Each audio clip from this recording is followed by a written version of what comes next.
Hello welcome. আজ আমরা কোষে দেখি 20 মানে অধ্যায় 20 লাস্ট চ্যাপ্টার অফ স্থানাঙ্ক জ্যামিতি চ্যাপ্টার নাম্বার 20 10এরটা করে নেব। 10 নম্বরেরটা কি বলেছে? স্থানাঙ্ক জ্যামিতির শেষ চ্যাপ্টার ত্রিভুজাকৃতি ক্ষেত্রের ক্ষেত্রফল চ্যাপ্টারের এটা অঙ্ক। কি বলেছে? এ বিন্দু স্থানাঙ্ক দেওয়া আছে, বি বিন্দু স্থানাঙ্ক দেওয়া আছে এবং সি বিন্দু স্থানাঙ্ক দেওয়া আছে। ত্রিভুজের এবিসির যে শীর্ষবিন্দুগুলো আছে সেগুলো দিয়ে দিয়েছে, মানে এ বি সি এগুলো ত্রিভুজ এবিসির শীর্ষবিন্দু। তারপর কি বলেছে? ডি ই এফ যথাক্রমে বিসি সিএ এবং এ বি এর বাহুর মধ্যবিন্দু। মানে কি, যে ডি বিন্দুটা সেটা বিসির মধ্যবিন্দু, ই বিন্দুটা সি এর মধ্যবিন্দু এবং এফ বিন্দুটা এ বির মধ্যবিন্দু। ঠিক আছে, এবার ডি ই এফ ত্রিভুজাকৃতি ক্ষেত্রের ক্ষেত্রফল নির্ণয় করতে হবে আমাদেরকে। আর কি করতে হবে, যে এই বড় ত্রিভুজটা মানে মেন ত্রিভুজটা ত্রিভুজ এবিসিটা ক্ষেত্রফল 4 ইন্টু ডিইএফ এর ত্রিভুজের ক্ষেত্রফলের সমান হবে। মানে যে ছোট ত্রিভুজটা মধ্যবিন্দু দিয়ে যে গঠিত ত্রিভুজটা সেটা চেয়ে মূল ত্রিভুজ এবিসি ত্রিভুজ তার 4 গুণ হবে, এটা প্রমাণ করতে হবে। তাহলে প্রথমে আমাদের যে বিন্দুগুলো দেওয়া হয়েছে এবিসি সেগুলো লিখে নেব এবং সেখান থেকে আমরা ডিইএফটা বার করে নেব। তাহলে স্টার্ট করছি। ঠিক আছে, প্রথমে আমরা লিখে নিই, মনে করি তো দেওয়ার দরকার নেই, আমাদের নামও দেওয়া আছে আর মানও দেওয়া আছে। তাহলে কিছু করার দরকার নেই, সিম্পল লিখে নিচ্ছি। এ সমান -1,5, বি সমান 3,1 আর সি সমান 5,7। এবারে কি বলেছে? ডি ডি কি হচ্ছে না, বিসি বাহুর মধ্যবিন্দু। তাহলে আমরা বলছি যে বিসি বাহুর মধ্যবিন্দু যেটার মান হচ্ছে ডি, সেটা স্থানাঙ্ক বার করে নিচ্ছি। প্রথমে এক্স গুলো যোগ করে 2 দিয়ে ভাগ আর ওয়াই গুলো যোগ করে 2 দিয়ে ভাগ। তাহলে 3 + 5/2,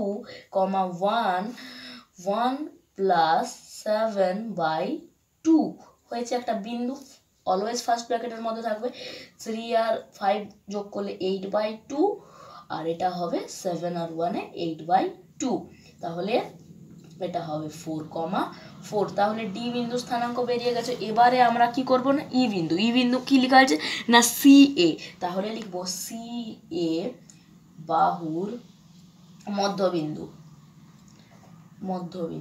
সেটার মান আমরা কি পাচ্ছি না, ই পাচ্ছি। ঠিক আছে, ই কি হবে? সি আর এ মানে 5 + -1 হলো -1/2, 7 + 5 7 + 5/2 হয়েছে। তাহলে এটা হলো 5 ± -1/2, 7 + 5/2 ফার্স্ট ব্র্যাকেটের মধ্যে থাকবে। এটা হবে 5 থেকে 1 গেলে হবে 4/2 আর এখানে হবে 12/2। ঠিক আছে, তাহলে এটা হলো 2,6। ঠিক আছে, 2,6। তাহলে ই বিন্দু স্থানাঙ্ক হয়ে গেল 2,6। এবারে আমরা তারপরে কি বিন্দু আছে, আমাদের এফ বিন্দু আছে। তাহলে এফ বিন্দু স্থানাঙ্কটা নির্ণয় করে নিচ্ছি। তাহলে এফ বিন্দুটা কি বিন্দু না, এ বি বাহুর মধ্যবিন্দু। তাহলে লিখব যে এ বি বাহুর মধ্যবিন্দু সমান লিখতে পারি আমরা এফ। ঠিক আছে, সেটা করে নিই। তাহলে এ বি বাহুর মধ্যবিন্দু, তাহলে -1 + 3/2, 5 + 1/2। ঠিক আছে, এবারে হলো +1 -1 + 3 মানে হয়ে যাবে +2 থাকবে এখানে, +2/2, 5 আর 1 এ 6/2 ফার্স্ট ভাগের মধ্যে থাকবে। 2 2 কেটে গেল মানে 1 আর 2 3 এ 6, তাহলে 3। তাহলে 1,3। তাহলে তিনটে বিন্দুই পেয়ে গেলাম, ডি পেয়ে গেলাম, ই পেয়ে গেলাম, এফ পেয়ে গেলাম। তাহলে প্রথম প্রশ্নের উত্তর আমরা সমাধান করে ফেলি যে ডিইএফ ত্রিভুজাকার ক্ষেত্রের ক্ষেত্রফল নির্ণয় করে নিই।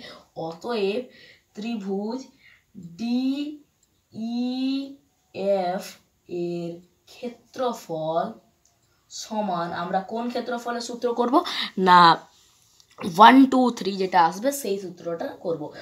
1, তারপর এখানে আসবে 2, আর এখানে আসবে যেটা 3, সেই সূত্রটা আমরা অ্যাপ্লাই করে নিচ্ছি। ঠিক আছে, তাহলে প্রথমে কি হলো, সূত্রটা একবার লিখে নিই, যদি লিখবার হয় তাহলে কি হবে, half mod x1 into y2 minus y3 plus x2 into y3 minus y1 plus x3 into y1 minus y2। ঠিক আছে তো, ঠিক আছে, তাহলে 1 2 3 2 3 1 3 1 2, ঠিক আছে, মিলে গেছে। আর লাস্টে এখানে মড আছে তো এখানে মড থাকবে। ঠিক আছে, এবার মান বসিয়ে নাও একটু। ঠিক আছে, হাফ x1 এর মান কি পাচ্ছি আমরা, x1 হচ্ছে 4, y2 এর মান আমরা পাচ্ছি 6 মাইনাস y3 এর মান হচ্ছে 3 হয়েছে, প্লাস x2 এর মান কি আছে 2, y3 এর মান আছে 3 মাইনাস y1 এর মান আছে 4। ঠিক আছে, প্লাস x3 এর মান আছে 1 into y1 minus y2, y1 এর মান আছে 4 মাইনাস 6, 4 আর y2 এর মান আছে মাইনাস 6। ঠিক আছে, মড, তাহলে এটা হলো হাফ 4 ইন্টু 6 থেকে 3 গেলে হয়ে গেল 3 প্লাস 2 ইন্টু এটা হয়ে যাবে 3 থেকে 4 বিয়োগ হবে মানে মাইনাস 1 হবে।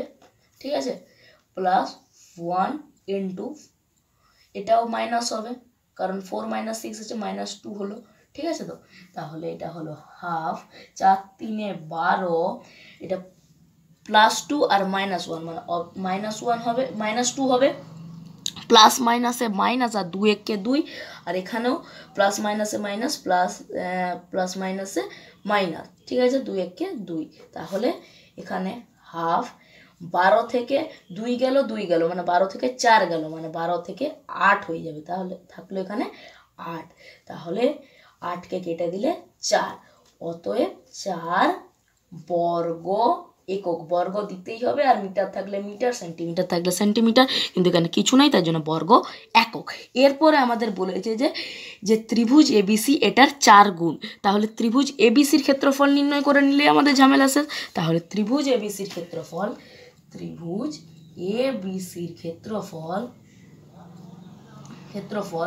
আমরা মানগুলো বসিয়ে দেব, মানগুলো আমরা বসিয়ে দিলেই হবে। এই যে 3টে আমরা মান পেয়েছিলাম, এইটা মানে এটা x1, এটা x2, এটা x3, এটা y1, এটা y2, এটা y3, আর সেমভাবে সূত্রে বসাবো।